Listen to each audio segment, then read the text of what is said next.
tentang hubungan selain daripada Tuhan Yesus kita. Jadi kalau Bapak Ibu di sini kita sama-sama punya masalah tentang hubungan, tanya balik sama Tuhan Yesus. Karena Tuhan paling mengerti dan Dia sangat care sama hubungan.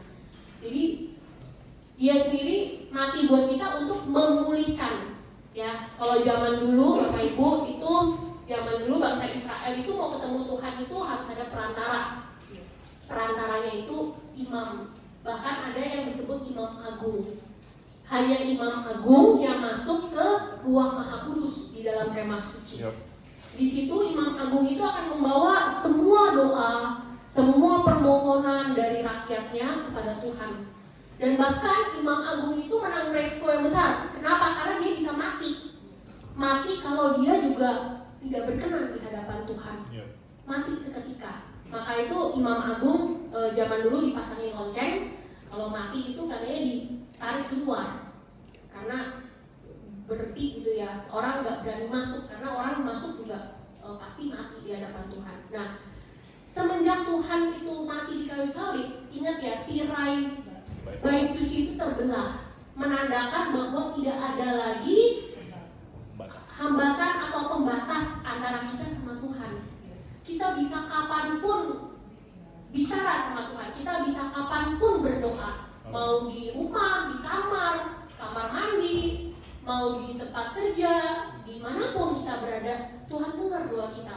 Kita nggak perlu harus panggil pendeta dulu atau ke rumah Bu Linda dulu misalnya. Kita nggak perlu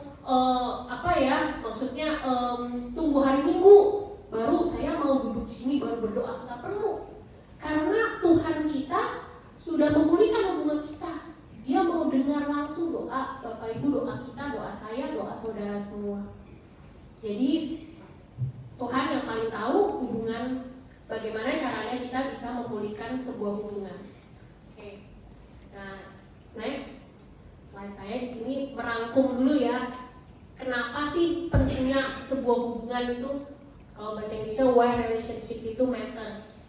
Nah, ada 3 hal tadi saya rangkum. 1, karena manusia diciptakan untuk hubungan yang saling menolong dan bekerja sama.